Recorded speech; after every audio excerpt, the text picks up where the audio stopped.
তরুণী, ছাত্রছাত্রী, বয়স্ক, বৃদ্ধ, পুরুষ, মহিলা সবাইকে আমার সালাম জানাচ্ছি। আসসালামু আলাইকুম।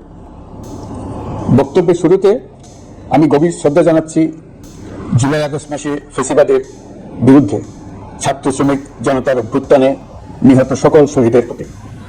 আমি আরো স্মরণ করছি তাদের যারা ফেসিবাদী শক্তির প্রাণঘাতী অস্ত্রের সামনে হিমালয়ের মতো দাঁড়িয়ে অন্যায়ের প্রতিবাদ করে মৃত্যুকে আলিঙ্গন করেছে, আহত হয়েছে, পঙ্গুত্ব বরণ করেছে, হারিয়েছে তাদের চোখের দৃষ্টি। সেই সব বীরদের স্মরণ করছি যারা মিথ্যাচার, লুটপাট, স্বৈরতন্ত্রের বিরুদ্ধে এক দফা দাবি নিয়ে দাঁড়িয়েছিল। কৃতজ্ঞতা চিত্তে স্মরণ করছি আপনাদের ভাই বোনদের, আপনাদের সন্তানদের যারা এই বিপ্লবে অংশগ্রহণ করেছিল। প্রিয় দেশবাসী, আমি আগেও জানিয়েছি, আবারও জানাচ্ছি, গণ অভ্যুত্থানে সকল শহীদের পরিবারকে পুনর্বাসন করা হবে। সকল আহত শিক্ষার্থী, শ্রমিক জনতার চিকিৎসার সম্পূর্ণ ব্যয় সরকার বহন করবে। আহতদের দীর্ঘমেয়াদী এবং ব্যয়বহুল চিকিৎসা এবং শহীদদের পরিবারের দেখাশোনার জন্য স্বাস্থ্য মন্ত্রণালয়ের নেতৃত্বে একটি পূর্ণাঙ্গ তালিকা প্রস্তুত করা হয়েছে। এখন এই নতুন তথ্য পাওয়ার ভিত্তিতে এই তালিকা হালনাগাদ করা হতে থাকবে। গণ অভ্যুত্থানে শহীদদের স্মৃতি ধরে রাখতেই সরকার তার যাত্রা লগ্নে জুলাই গণহত্যা স্মৃতি ফাউন্ডেশন নামে একটি ফাউন্ডেশন প্রতিষ্ঠার উদ্যোগ নেয়। এখন সেই ফাউন্ডেশন তৈরি হয়েছে। সকল শহীদ পরিবার এবং আহতদের সর্বোত্তম চিকিৎসা সহ তাদের পরিবারের সম্পূর্ণ দায়িত্ব এই ফাউন্ডেশন গ্রহণ করছে। এই ফাউন্ডেশনে দান করার জন্য দেশের সকল মানুষ এবং বিদেশে অবস্থানরত বাংলাদেশিদের আমরা আহ্বান জানাচ্ছি।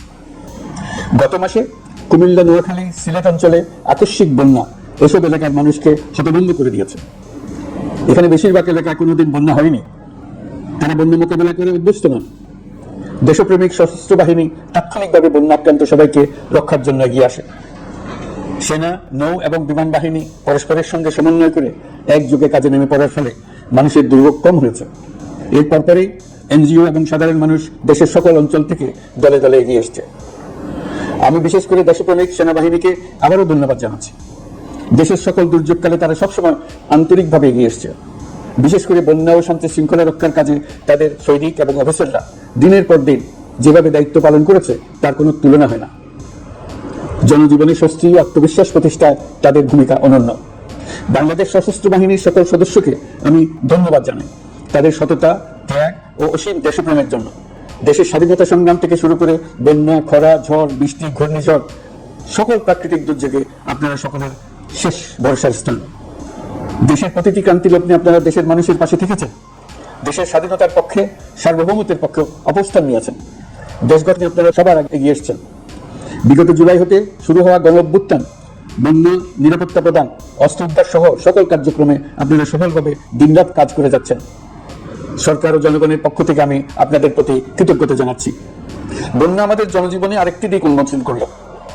দেশের সকল জায়গায় মানুষের সক্রিয় সহানুভূতির জোয়ার উঠেছিল অবিশ্বাস্য মাত্রায়।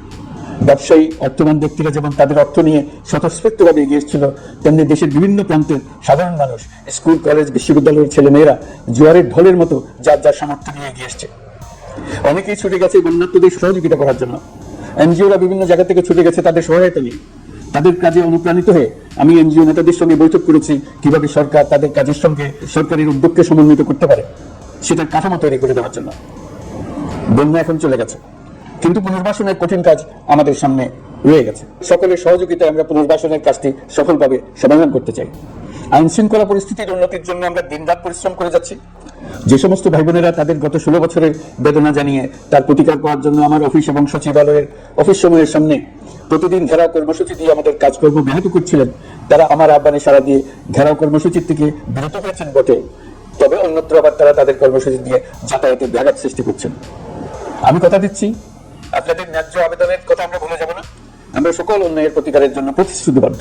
আমরা আমাদের দায়িত্বগুলি যথাসম্ভব সব সমস্যার সমাধানের চেষ্টা করব। আমি আবারও অনুরোধ করছি, আপনারা যাতায়াতে ব্যাঘাত সৃষ্টি থেকে বিরত থাকুন। জাতি আপনাদের প্রতি কৃতজ্ঞ থাকবে। তৈরি পোশাক, ওষুধ শিল্প, এইসব এলাকায় শ্রমিক ভাই বোনেরা তাদের অভিযোগ জানানোর জন্য ক্রমাগতভাবে এই শিল্পের কার্যক্রম পরিচালনা বন্ধ রাখতে বাধ্য করছেন। এটা আমাদের অর্থনীতিতে যে নেতিবাচক প্রভাব ফেলবে সেটা মোটেই কাম্য না। এমনিতেই ছাত্র শ্রমিক জনতার বিপ্লবের পর যে অর্থনীতি আমরা পেয়েছি সেটা নিয়ম নীতিবিহীন, দ্রুত ক্ষীয়মান একটা অর্থনীতি। প্রাতিষ্ঠানিক কাঠামো প্রায় ধ্বংসপ্রাপ্ত। বৈদেশিক মুদ্রার রিজার্ভ তলানিতে গিয়ে ঠেকেছে। আমরা এই অর্থনীতিতে প্রাণ সঞ্চারের চেষ্টা করছি, আমাদের উদ্যোগে সাড়াও পাচ্ছি। ঠিক এই সময়ে আমাদের শিল্প কারখানাগুলো বন্ধ হয়ে যাক ও কার্যকর হয়ে যাক, এটা আমাদের অর্থনীতিতে বিরাট আঘাত করবে। সেটা কিছুতেই আমাদের কাম্য হতে পারে না। শ্রমিক ভাই বোনদের অনেক দুঃখ আছে, কিন্তু সেই দুঃখ প্রকাশ করতে গিয়ে আপনাদের মূল জীবিকা বন্ধ হওয়ার উপক্রম হলে সেটা ঠিক হবে না। দেশের অর্থনীতি ধ্বংসপ্রাপ্ত হলে সেটা ঠিক হবে না। শ্রমিক মালিক উভয়ের পক্ষে আলোচনা করে এইসব সমস্যার সমাধান আমরা অবশ্যই বের করব। আপনারা কারখানা খোলা রাখুন, অর্থনীতির চাকা সচল রাখুন, দেশের অর্থনীতিকে সোজা হয়ে দাঁড়াতে দিন। আমরা আপনাদের সমস্যার স্থায়ী সমাধান বের করার জন্য সর্বশক্তি প্রয়োগ করব। মালিক পক্ষের কাছে আমাদের আবেদন, আপনারা শ্রমিকদের সঙ্গে বোঝাপড়া করুন, কারখানা সচল রাখুন, অর্থনীতির দুর্বল স্বাস্থ্যকে সবল করে তোলেন। ওষুধ শিল্প এবং তৈরি পোশাক শিল্প দেশের গৌরব। এর মাধ্যমে আমাদের শ্রমিক ভাই বোনেরা তাদের কর্মকুশলতা বিশ্বকে মুগ্ধ করেছে। এর সাফল্য এখন থমকে আছে। আমরা এই দুই শিল্পকে তাদের সম্ভাব্য শীর্ষে নিয়ে যেতে চাই। দুর্বল করার তো প্রশ্নই ওঠে না। এই দুই শিল্পের কোথায় কোথায় বাধা আছে, সমস্যা আছে, সেগুলো চিহ্নিত করে তাকে বাধামুক্ত করতে চাই। আমরা বিদেশি ক্রেতাদের একত্রিত করে তাদের সহযোগিতা চাইব, যেন বাংলাদেশের এই শিল্প দুটি বিশ্বের অন্যান্য দেশের চাইতে বেশি আস্থাযোগ্য হয়ে গড়ে উঠতে পারে। সবকিছুই সম্ভব যদি আমরা শ্রমিক মালিক সম্পর্কটা একটা নির্ভরযোগ্য, আনন্দদায়ক করে গড়ে তুলতে পারি। আমাদের সরকারের প্রথম মাস কাটল, দ্বিতীয় মাস থেকে আমরা নতুন বাংলাদেশ গড়ার ভিত্তি হিসেবে নতুন শ্রমিক মালিক সম্পর্কের সূচনা করতে চাই। এটা দেশের সবার কাম্য। দেশের নতুন প্রজন্ম নির্ভয়ে যেন তাদের ভবিষ্যৎ নিয়ে এগিয়ে যেতে পারে, আমরা সেই লক্ষ্যে কাজ করছি। আমাদের দায়িত্ব অনেক। ন্যায়ভিত্তিক একটা সমাজ গড়ে তোলার জন্য একসাথে অনেকগুলো কাজ আমাদের হাত দিতে হবে। 1 জুলাই থেকে 5 আগস্ট পর্যন্ত ছাত্র জনতার গণ আন্দোলনকে দমন করতে যেসব ফৌজদারি মামলা দায়ের করা হয়েছিল, এর মধ্যে হত্যা মামলা ছাড়া বাকি প্রায় সকল মামলা প্রত্যাহার করা হয়েছে। এসব মামলায় গ্রেফতারকৃত সকলে মুক্তি পেয়েছে। দায়িত্ব গ্রহণের শুরুতেই অন্তর্বর্তীকালীন সরকার বিচার বিভাগের বড় সংস্কারের কাছে হাত দিয়েছে। যোগ্যতম ব্যক্তিকে প্রধান বিচারপতি নিয়োগ দেওয়াতে মানুষের মনে নতুন আশার সঞ্চার হয়েছে। আপিল বিভাগের বিচারপতি নিয়োগ, অ্যাটর্নি জেনারেল নিয়োগ এবং অন্যান্য নিয়োগগুলি অতি গুরুত্বপূর্ণ নিয়োগ, যেগুলো সবকটাই সম্পন্ন হয়েছে। সন্ত্রাস দমন আইন ও ডিজিটাল সাইবার নিরাপত্তা আইনে দায়েরকৃত মিথ্যা হয়রানিমূলক মামলাগুলো প্রত্যাহার করা হচ্ছে। সাইবার নিরাপত্তা আইন সহ বাংলাদেশে বিদ্যমান সকল কালো আইনের তালিকা করা হয়েছে। অতি সত্বর এই সকল কালো আইন বাতিল ও প্রযোজ্য ক্ষেত্রে সংশোধন করা হবে। সাংবাদিক সাগররণী হত্যাকাণ্ড সহ বহুল আলোচিত 5টি হত্যাকাণ্ডের তদন্ত ও বিচার অগ্রাধিকার ভিত্তিতে ও দ্রুততম সময়ে নিষ্পত্তির জন্য সহায়তা প্রদান করা হচ্ছে। সম্প্রতি আমরা বলপূর্বক গুম থেকে সকল ব্যক্তি সুরক্ষার জন্য আন্তর্জাতিক কনভেনশনের সনদে স্বাক্ষর করেছি। ফলে স্বৈরাচার দ্বারা প্রতিষ্ঠিত গুম সংস্কৃতির সমাপ্তি ঘটানোর জন্য আন্তর্জাতিকভাবে আমরা প্রতিজ্ঞাবদ্ধ হলাম। এছাড়া আমরা ফ্যাসিবাদ শাসনের 15 বছরে গুমের প্রতিটি ঘটনা তদন্ত করার জন্য পৃথক একটা কমিশন গঠন করছি। যেসব পরিবার তাদের নিখোঁজ পিতা, স্বামী, পুত্র এবং ভাইদের পাওয়ার জন্য বছরের পর বছর যন্ত্রণার সাথে অপেক্ষা করছেন, আমরা আপনাদের বেদনায় সমবেথী। আয়নাঘরগুলো বন্ধ করে দেওয়া হয়েছে এবং সেই সাথে বের হয়ে আসছে ফ্যাসিস্ট হাসিনা সরকারের গুমের শিকার ভাই বোনদের কষ্ট ও যন্ত্রণা গাথা। আমাদের তরুণ প্রজন্মের ভবিষ্যৎ যেন উজ্জ্বল হয়, সেটা নিশ্চিত করতে শিক্ষা ব্যবস্থার দিকে আমাদের পূর্ণ নজর রয়েছে। ইতিমধ্যে প্রথম শ্রেণী থেকে দ্বাদশ শ্রেণী পর্যন্ত বর্তমানের ত্রুটিপূর্ণ শিক্ষাক্রম পরিবর্তন করা হয়েছে। বই সংশোধন ও পরিমার্জনের কাজ শেষ পর্যায়ে আছে। এই সংস্কারের কাজ অব্যাহত থাকবে। বিশ্ববিদ্যালয় সমূহের উচ্চ প্রশাসনিক পদগুলো পূরণ করে শিক্ষা কার্যক্রম স্বাভাবিক করার কাজ দ্রুত গতিতে এগিয়ে চলেছে। বেসরকারি শিক্ষা প্রতিষ্ঠানগুলোর পরিচালনা বোর্ডে দখলদারিত্বের রাজনীতি বন্ধ করার ব্যবস্থাও নেওয়া হয়েছে। আপনারা নিশ্চয় লক্ষ্য করেছেন, আমাদের প্রথম মাসে দেশের প্রায় সকল বিশ্ববিদ্যালয়ের উপাচার্য এবং উপাচার্য মহোদয়গণ পদত্যাগ করেছেন। উচ্চশিক্ষার ক্ষেত্রে এটা বিরাট শূন্যতার সৃষ্টি করেছে। প্রথম মাসে আমরা ক্রমাগতভাবে প্রতিটি বিশ্ববিদ্যালয়ে সবার কাছে গ্রহণযোগ্য এমন উপাচার্য এবং উপাচার্য নিয়োগ দেওয়ার কাজ শুরু করেছে। এর ফলে সকল সরকারি এবং বেসরকারি বিশ্ববিদ্যালয়গুলোতে নতুন উদ্যমে কাজ শুরু করার পরিবেশ সৃষ্টি হয়েছে। সংবাদ মাধ্যম ও মত প্রকাশের পূর্ণ স্বাধীনতা ইতিমধ্যে নিশ্চিত করা হয়েছে। আমরা সবাইকে বলে দিয়েছি, আপনারা মন খুলে আমাদের সমালোচনা করুন। আমরা সবার মতামতের প্রতি শ্রদ্ধাশীল। মিডিয়া যাতে কোনো রকম বাধা বিপত্তি ছাড়া নির্বিঘ্নে তাদের কাজ করতে পারে, সেজন্য একটা মিডিয়া কমিশন গঠন করা সরকারের সক্রিয় বিবেচনাধীন। আরও যেসব কমিশন সরকার সহ অন্য সবাইকে জবাবদিহিতার আওতায় আনতে পারে, আমরা তাদের পুনর্গঠন ও সংস্কারের উদ্যোগ নিয়েছি, যাতে তারা আরও শক্তিশালী হয়, জনকল্যাণে কাজ করে। দায়িত্ব গ্রহণের পর বিভিন্ন দেশের সরকার প্রধান টেলিফোনে এবং শুভেচ্ছা বার্তা পাঠিয়ে আমাকে অভিনন্দন জানিয়েছেন। বিভিন্ন দেশের রাষ্ট্রদূত এবং হাই কমিশনার বৃন্দ আমার সাথে সাক্ষাৎ করে দ্বিপাক্ষিক সহযোগিতা বৃদ্ধির আশ্বাস দিয়েছেন। আমার অনুরোধে সংযুক্ত আরব আমিরাতের 57 জন বাংলাদেশি যারা ফেসিবাদ বিরোধী বিক্ষোভে অংশগ্রহণ করায় বিভিন্ন মেয়াদে কারাদণ্ডে দণ্ডিত হয়েছিলেন, তাদের সাধারণ ক্ষমা ঘোষণা করেছেন সে দেশের সরকার। ইতিমধ্যে তাদের কয়েকজন দেশে ফিরে এসেছেন। এই ক্ষমা প্রদর্শন ছিল অতি বিরল একটি ঘটনা। এই জন্য আমি সংযুক্ত আরব আমিরাতের রাষ্ট্রপতি শেখ মোহাম্মদ বিন জায়েদ আল নাহিয়ানকে ধন্যবাদ ও কৃতজ্ঞতা জানিয়েছি আপনাদের সবার পক্ষ থেকে। যে সমস্ত সরকার প্রধানের সঙ্গে আমার টেলিফোনে যোগাযোগ হয়েছে তাদের মধ্যে রয়েছেন ভারতের প্রধানমন্ত্রী নরেন্দ্র মোদী, পাকিস্তানের প্রধানমন্ত্রী শাহবাজ শরীফ। আমরা ভারত এবং অন্যান্য প্রতিবেশী রাষ্ট্রসমূহের সঙ্গে সুসম্পর্ক চাই, তবে সেই সম্পর্ক হতে হবে ন্যায্যতা এবং সমতার ভিত্তিতে। ভারতের সাথে আমরা ইতিমধ্যে বন্যা মোকাবেলায় উচ্চ পর্যায়ে দ্বিপাক্ষিক সহযোগিতার আলোচনা শুরু করেছি। দক্ষিণ এশিয়ায় আঞ্চলিক সহযোগিতা বৃদ্ধির লক্ষ্যে আমি সার্ক রাষ্ট্রগোষ্ঠী পুনর্জীবিত করার উদ্যোগ নিয়েছি। আমরা চাই আমাদের দেশ যেন একটি গণতান্ত্রিক দেশ হিসেবে বিশ্বের কাছে সম্মানের সাথে পরিচিত হয়। দেশের পরিকল্পনা যেন দেশের মানুষ কেন্দ্রিক হয়, কোনো নেতা বা দল কেন্দ্রিক না হয়। আমরা স্বৈরাচারী হাসিনা সরকারের অহেতুক কোটি কোটি টাকা ব্যয়ের প্রকল্প বাস্তবায়িত হতে দেখেছি, যেগুলো কখনোই দেশের মানুষের জন্য ছিল না, বরং এর সাথে জড়িত ছিল কুৎসিত আমিত্ব এবং বিশাল আকারের চুরি। চলমান এবং প্রস্তাবিত সকল উন্নয়ন প্রকল্পগুলো যাচাই বাছাই করার কাজ ইতিমধ্যে আমরা শুরু করেছি। প্রকল্প বাস্তবায়নের পর্যায় বিবেচনা করে বাকি কাজে ব্যয়ের সাশ্রয় এমনকি প্রয়োজন মতে তা বাতিল করার কথা বিবেচনা করা হবে। দেশের মানুষকে আর ফাঁকি দেওয়া চলবে না। কর্মসংস্থান তৈরি করবে এমন প্রকল্পগুলোকে আমরা অগ্রাধিকার দেব। লুটপাট ও পাচার হয়ে যাওয়া অর্থ ফিরিয়ে আনার উদ্যোগ আমরা নিয়েছি। আর্থিক খাতে শৃঙ্খলা ফিরিয়ে আনতে একটা ব্যাংকিং কমিশনও গঠন করার উদ্যোগ নেওয়া হয়েছে। বিভিন্ন ব্যাংকের পরিচালনা পরিষদ পুনর্গঠন করা হয়েছে। ব্যাংকিং খাতে এই 1 মাসে বিরাট পরিবর্তন এসেছে, আপনারা নিশ্চয়ই সেটা লক্ষ্য করেছেন। আমরা এই খাতে নিয়ম নীতি প্রতিষ্ঠা করতে পেরেছি। আরো অনেক কাজ বাকি রয়ে গেছে। প্রথম মাসের কাজ হিসেবে শুধু প্রধান কাজগুলো করেছে, তার সঙ্গে রয়েছে আরো অনেক পরবর্তী কাজ। ফ্যাসিবাদী সরকার লুটপাট করার জন্য নতুন করে 60,000 কোটি টাকা ছাপিয়ে বাজারে ছাড়ার কারণে মুদ্রাস্ফীতির শিকার হয়েছে দেশের মানুষ। এই অতুলনীয় মুদ্রাস্ফীতি নিয়ন্ত্রণ অন্তর্বর্তী সরকারের অন্যতম প্রধান লক্ষ্য। মুদ্রাস্ফীতি নিয়ন্ত্রণের লক্ষ্যে পলিসি সুদের হার বৃদ্ধি করে 9% উন্নীত করা হয়েছে। মূল্যস্ফীতি থেকে সাধারণ মানুষকে সুরক্ষা দেওয়ার উদ্দেশ্যে ওএমএস, খাদ্য বান্ধব কর্মসূচি সহ সুলভ মূল্যে প্রান্তিক মানুষের কাছে নিত্য প্রয়োজনীয় দ্রব্য সরবরাহ চলমান রাখা হয়েছে।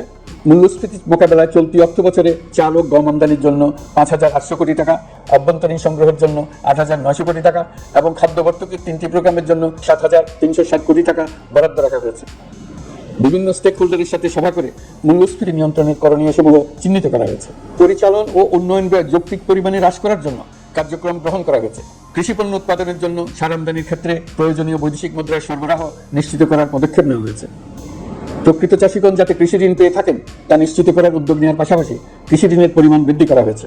মার্কিন ডলারের বিপরীতে টাকার বিনিময় হার স্থিতিশীল রাখার লক্ষ্যে বৈদেশিক মুদ্রার বিনিময় হারকে বাজার ভিত্তিক করা হয়েছে। কালো টাকা সাদা করার অনৈতিক অনুমতি বাতিল করা হয়েছে।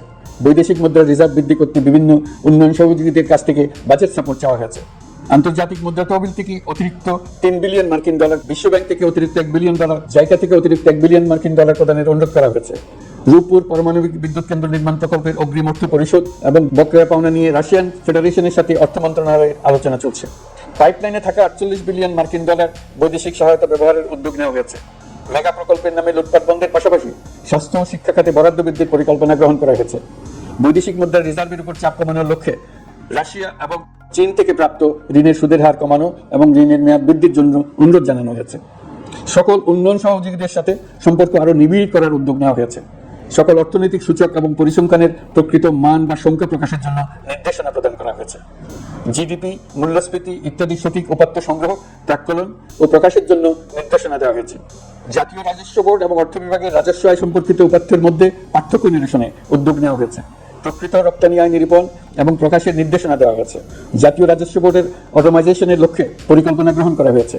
পুঁজিবাজারকে স্বাভাবিক ধারায় ফিরিয়ে আনতে সিকিউরিটি এক্সচেঞ্জ কমিশন পুনর্গঠন করা হয়েছে। নিত্য প্রয়োজনীয় পণ্য সামগ্রীর সরবরাহ স্বাভাবিক রাখার নিমিত্তে ব্যবসায়ী, শিল্প মালিক ও ব্যবসায়ী সংগঠনের সাথে সভা করা হচ্ছে এবং তাদের মতামতের ভিত্তিতে বিভিন্ন ব্যবস্থা গ্রহণ করা হচ্ছে।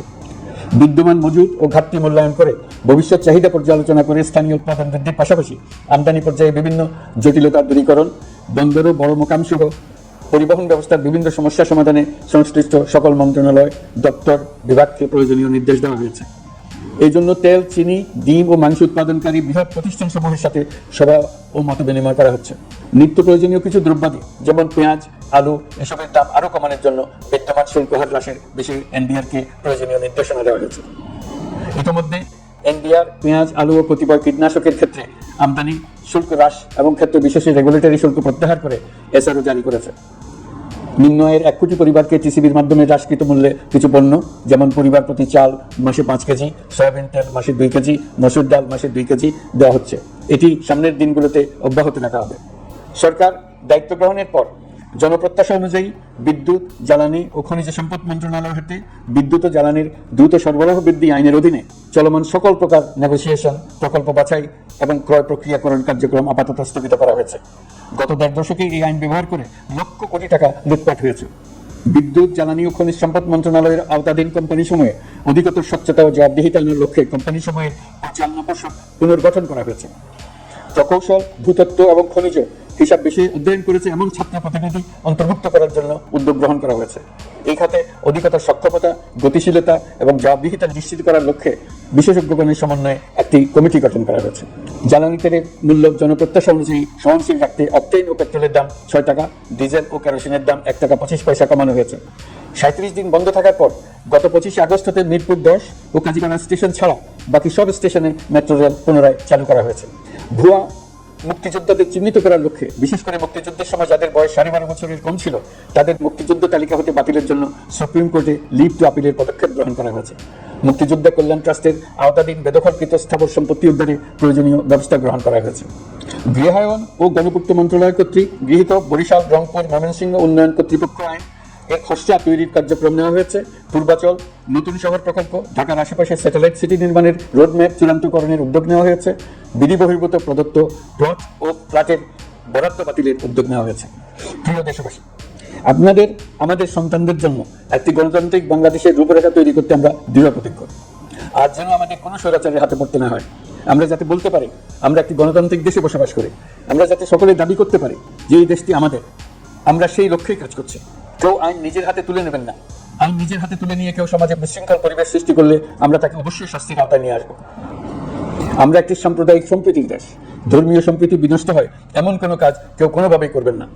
অতীতে শুধুমাত্র আওয়ামী মতাদর্শী না হওয়ার কারণে 28তম থেকে 42তম BCS পর্যন্ত BPSC কর্তৃক সুপারিশকৃত অনেক প্রার্থী নিয়োগ বঞ্চিত হয়েছেন। 8ই আগস্ট পরবর্তী সময়ে এর মধ্যে এদের 259 জনকে নিয়োগ দেওয়া হয়েছে। মাঠ প্রশাসনকে জনবান্ধব এবং দুর্নীতিমুক্ত জবাবদিহিমূলকভাবে গড়ে তোলার জন্য সব ধরনের উদ্যোগ নেওয়া হয়েছে। সরকারি কর্মচারীদের বাধ্যতামূলকভাবে সম্পদ বিবরণী দাখিলের নির্দেশ দেওয়া হয়েছে এবং এটা প্রতি বছর তাদেরকে করতে হবে। ধ্বংস হয়ে পড়া একটা জনপ্রশাসনকে নিয়ে যাত্রা শুরু করেছি। মন্ত্রণালয়গুলোর উচ্চতম পদে যারা নিয়োজিত ছিলেন তারা অনেকে দায়িত্ব ছেড়ে চলে গেছেন, কিংবা পদে থাকলেও সহকর্মীদের চাপের মুখে কাজ করতে পারছিলেন না, বাধ্য হয়ে পদত্যাগ করেছেন। আর যারা 16 বছরের স্বৈরাচারী শাসনের আমলে পদত্যাগে বাধ্য হয়েছিলেন কিংবা দায়িত্ববিহীন অবস্থায় একই পদে থেকে বাধ্য হয়েছেন, তাদের সবার কথা বিবেচনা নিয়ে জনপ্রশাসনকে নতুন করে দাঁড় করানো হয়েছিল আমাদের প্রথম মাসে কঠিনতম সময়। আবার সকল সমস্যার সমাধান করে একটি নতুন জনপ্রশাসন কাঠামো দাঁড় করাতে পেরেছি, এটাই আমাদের প্রথম মাসের সবচেয়ে বড় অর্জন। আমার বিশ্বাস এই জনপ্রশাসন জনগণের ইচ্ছা পূরণে সর্বোচ্চ অবদান রাখতে পারবে। অতি স্বল্প জনবল নিয়ে দাপ্তরিক কার্যক্রম শুরু করা হলেও প্রথম দিকে বিভিন্ন মন্ত্রণালয় ও বিভাগ থেকে পাঠানো বিভিন্ন প্রস্তাব দ্রুত গতিতে এবং আইনগত সমস্ত বাধ্যবাধকতা মেনে সিদ্ধান্ত নেওয়া হয়েছে।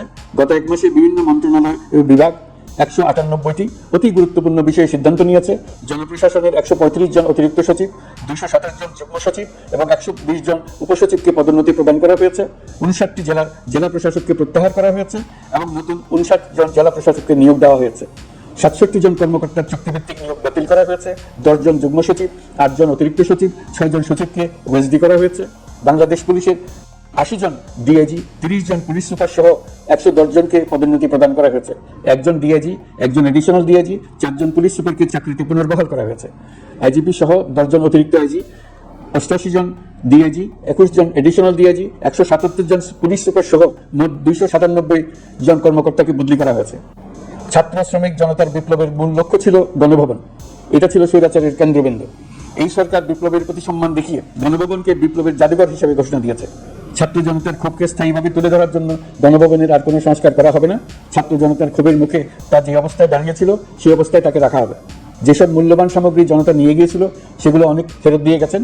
যারা নিয়ে গিয়েছেন তারা নিজেরাই ফেরত দিয়ে গেছে। তাদের আমরা দেশবাসীর পক্ষ থেকে ধন্যবাদ জানাচ্ছি। আরও কিছু জিনিস পাওয়া যায়নি, যারা নিয়ে গেছেন তাদের কাছে আমাদের অনুরোধ থাকবে তারা যেন এইসব সামগ্রী ফেরত দিয়ে যান। আমরা উল্লেখ করব এইসব বিক্ষুব্ধ জনতা নিয়ে গিয়েছিল, কিন্তু বিজয়ের পর তারা আবার জাদুঘরের প্রতি সম্মান দেখিয়ে এগুলো ফেরত দিয়ে গিয়েছেন। আমরা নতুন বাংলাদেশকে একটা পরিবেশ বান্ধব এবং জীববৈচিত্র্যময় দেশ হিসেবে গড়ে তোলার উদ্যোগ নিয়েছি। এটি তরুণদের আকাঙ্ক্ষা, আমাদের সবারই আকাঙ্ক্ষা। সেই লক্ষ্যে আমি প্রথমেই একটি ক্ষুদ্র পদক্ষেপ নিয়েছি। আমার বাসভবন এবং সমগ্র সচিবালয়ে প্লাস্টিকের পানির বোতল ব্যবহার নিষিদ্ধ করেছে। ইতিমধ্যে সুপার শপগুলোতে পলিথিনের শপিং ব্যাগ ব্যবহার বন্ধ করার উদ্যোগ নেওয়া হয়েছে। গত কয়েক দশকে যে পরিমাণ নদী দূষণ হয়েছে, আমরা তা বন্ধ করার উদ্যোগ নিয়েছি। আমরা সংস্কার চাই, আমাদের একান্ত অনুরোধ। আমাদের উপর যে সংস্কারের গুরু দায়িত্ব দিয়েছেন, সেই দায়িত্ব দিয়ে আপনারা দর্শকের গ্যালারিতে চলে যাবেন না, আপনারা আমাদের সঙ্গে থাকুন। আমরা একসঙ্গে সংস্কার করব, এটা আমাদের সবার দায়িত্ব। আপনারা নিজ নিজ জগতে সংস্কার আনুন। একটা জাতির সংস্কার শুধু সরকারের সংস্কার হলে হয় না। আপনি ব্যবসায়ী হলে আপনার ব্যবসায়ী সংস্কার আনুন। ব্যবসায়ী গোষ্ঠীরা তাদের নিজ নিজ সমিতির মাধ্যমে সংস্কার আনুন। সমিতিতে সংস্কার আনুন, নতুন করে সমিতি গঠনতন্ত্র সংশোধন করুন। আপনি শ্রমিক হলে আপনার ক্ষেত্রে আপনি সংস্কার করুন। আপনি রাজনৈতিক নেতাকর্মী হলে আপনার ক্ষেত্রে সংস্কার করুন। আপনি প্রতিষ্ঠান প্রধান হলে আপনার প্রতিষ্ঠানে সংস্কার আনুন। আমি এটাকে সুযোগ হিসেবে গ্রহণ করার জন্য সবাইকে আহ্বান জানাচ্ছি। এই সংস্কারের মাধ্যমে আমরা জাতি হিসেবে নতুনভাবে যাত্রা শুরু করতে চাই। আমাদের এই যাত্রা আমাদেরকে পৃথিবীর একটা সম্মানিত জাতি হিসেবে প্রতিষ্ঠিত করুক, এটাই আমাদের সবার কাম্য, এটাই আমাদের সবার লক্ষ্য। গত এক মাসে আমি বেশ কিছু রাজনৈতিক দলের সঙ্গে পৃথকভাবে বসছি, তাদের সঙ্গে মতামত বিনিময় করেছি। তারা আমাদের উৎসাহিত করেছেন, ছাত্র শ্রমিক জনতার বিপ্লবের লক্ষ্যের প্রতি সমর্থন জানিয়েছেন, সংস্কারের কাজে পূর্ণ সহযোগিতা দেওয়ার আশ্বাস দিয়েছেন। আমি দেশের বিশিষ্ট সম্পাদক বৃন্দের সঙ্গে মত বিনিময় করেছি, তারাও সংস্কারের কাজে পূর্ণ সহযোগিতা দেওয়ার আশ্বাস দিয়েছেন। তারা বিভিন্ন বিষয়ে মূল্যবান পরামর্শ দিয়েছেন। সবার পরামর্শ নিয়ে এখন আমাদের অগ্রসর হওয়ার পালা। আমি বিশিষ্ট ব্যবসায়ীদের সঙ্গে বৈঠক করেছি, তাদের কাছে আমাদের সরকারের লক্ষ্যগুলো ব্যাখ্যা করেছি, তারাও আমাদের লক্ষ্যের সঙ্গে একমত প্রকাশ করেছেন।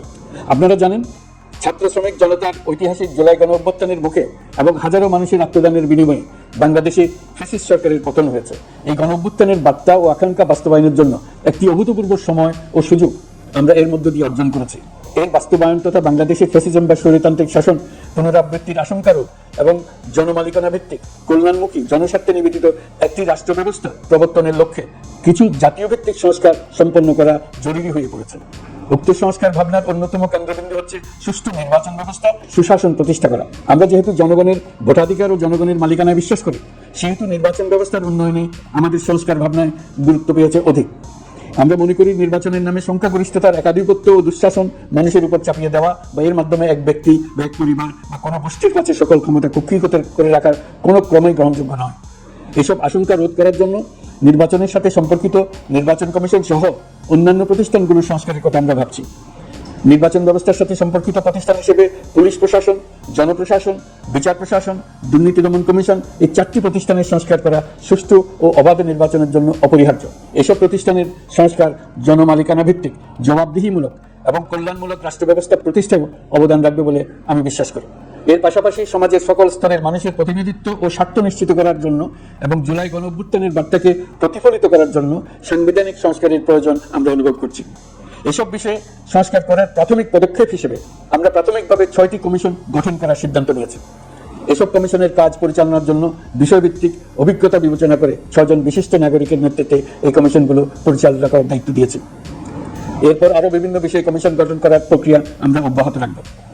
নির্বাচন ব্যবস্থা সংস্কার কমিশনের প্রধান হিসেবে দায়িত্ব পালন করবেন ডক্টর বদিউল আলম মজুমদার। পুলিশ প্রশাসন সংস্কার কমিশনের প্রধান হিসেবে কাজ করবেন জনাব সরফরাজ চৌধুরী। বিচার বিভাগ সংস্কার কমিশনের প্রধান হিসেবে দায়িত্ব পালন করবেন বিচারপতি শাহ আবু নাঈম মুমিনুর রহমান। দুর্নীতি দমন সংস্কার কমিশনের প্রধান হিসেবে দায়িত্ব পালন করবেন ডক্টর ইফতেখারুজ্জামান। জনপ্রশাসন সংস্কার কমিশনের প্রধান হিসেবে দায়িত্ব পালন করবেন জনাব আব্দুল মুহিত চৌধুরী। সংবিধান সংস্কার কমিশনের প্রধান হিসেবে দায়িত্ব পালন করবেন ডক্টর শাহদিন মালিক। এসব কমিশনের অন্য সদস্যদের নাম কমিশন প্রধানদের সাথে আলোচনা করে ঠিক করা হবে। কমিশনগুলোর আলোচনা ও পরামর্শ সভায় উপদেষ্টা পরিষদের সদস্য, ছাত্র শ্রমিক জনতা আন্দোলনের প্রতিনিধি, নাগরিক সমাজ ও রাজনৈতিক দলের প্রতিনিধিরা উপস্থিত থাকবেন। পূর্ণাঙ্গভাবে গঠিত হওয়ার পর কমিশন আনুষ্ঠানিকভাবে তাদের কাজ আগামী 1 অক্টোবর থেকে শুরু করতে পারবে বলে আমি আশা করছি এবং এটি পরবর্তী 3 মাসের মধ্যে সম্পন্ন হবে বলে আমরা ধারণা করছি। কমিশনের রিপোর্টের ভিত্তিতে সরকার পরবর্তী পর্যায়ে প্রধান রাজনৈতিক দলগুলোর সাথে পরামর্শ সভার আয়োজন করবে। চূড়ান্ত পর্যায়ে ছাত্র সমাজ, নাগরিক সমাজ, রাজনৈতিক দলের প্রতিনিধি, সরকারের প্রতিনিধি নিয়ে ব্যাপক ভিত্তিক 3 থেকে 7 দিন ব্যাপী একটি পরামর্শ সভার ভিত্তিতে সংস্কার ভাবনার রূপরেখা চূড়ান্ত করা হবে। এতে এই রূপরেখা কিভাবে বাস্তবায়ন হবে তার একটি ধারণাও দেওয়া হবে। এই আয়োজন জুলাই গণঅভ্যুত্থানের বার্তা বাস্তবায়ন ও রাষ্ট্র পুনর্নির্মাণ তাগিদের ঐক্যবন্ধনে গোটা জাতিকে শক্তিশালী ও আশাবাদী করে তুলবে বলে আমাদের বিশ্বাস। প্রিয় দেশবাসী, আমাদের সামনে অনেক কাজ, সবাই মিলে একই লক্ষ্যে আমরা অগ্রসর হতে চাই।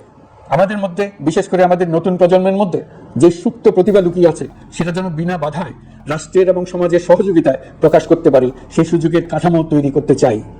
সকলে মিলে আমাদের পরিবারের প্রতিটি সদস্যকে, সে ঝাড়ুদার হোক, ছাত্র হোক, শিক্ষক হোক, যে কোনো ধর্মের হোক, সবার সমান অধিকার নিশ্চিত করতে চাই। এই হলো আমাদের সংস্কারের মূল লক্ষ্য। আসুন ছাত্র শ্রমিক জনতার এই বিপ্লবের লক্ষ্যকে আমরা দ্রুত বাস্তবায়ন করি। আমাদের প্রথম মাসে আমরা যে গতিতে, যে উদ্যম নিয়ে কাজ এগিয়ে নিয়ে যাওয়ার কথা চিন্তা করেছিলাম, সেটা হয়তো করতে পারিনি বাস্তব অবস্থার পরিপ্রেক্ষিতে। দেশের আইন শৃঙ্খলা পরিস্থিতি স্বাভাবিক রাখা গেলে আশা করি আমরা আমাদের গতি অনেক বাড়াতে পারবো। এজন্য দেশের সকল মানুষের কাছে, শিক্ষক, ছাত্রছাত্রী, কৃষক, শ্রমিক, পেশাজীবী, বড় ব্যবসায়ী, ক্ষুদ্র ব্যবসায়ী, দিনমজুর, গৃহিণী, সকলের সহযোগিতা চাইছি। আমাদের কাজ বড় কঠিন, কিন্তু জাতি হিসেবে এবার ব্যর্থ হওয়ার কোনো অবকাশ আমাদের নেই। আমাদেরকে সফল হতেই হবে। এই সাফল্য আপনাদের কারণেই আসবে, আপনার সহযোগিতার কারণে আসবে। আমাদের কাজ হবে আপনার আমার স্বপ্নকে বাস্তবে রূপায়িত করা। এখন আমরা আমাদের দ্বিতীয় মাস শুরু করছি। আমাদের দ্বিতীয় মাসে যেন আপনাদের মনে দৃঢ় আস্থা সৃষ্টি করতে পারি, সেই চেষ্টা করে যাব। ধৈর্য ধরুন, এই কথাটি আমি মোটেই আপনাদের বলবো না। আমরা সবাই অধৈর্য হয়ে পড়েছি। এত সব কাজ কখন যে শেষ হবে এটা চিন্তা করে আমরা অধৈর্য হব, কেন হব না? কিন্তু সঠিকভাবে কাজ করব, কাজে কোনো অধৈর্যের চিহ্ন রাখবো না। প্রিয় দেশবাসী, দেশের শিশু, কিশোর কিশোরী, তরুণ তরুণী, ছাত্রছাত্রী, বয়স্ক, বৃদ্ধ, পুরুষ, মহিলা, সবাইকে আবারও আমার সালাম জানাচ্ছি। আসসালামু আলাইকুম। আপনাদের সবাইকে ধন্যবাদ জানাচ্ছি।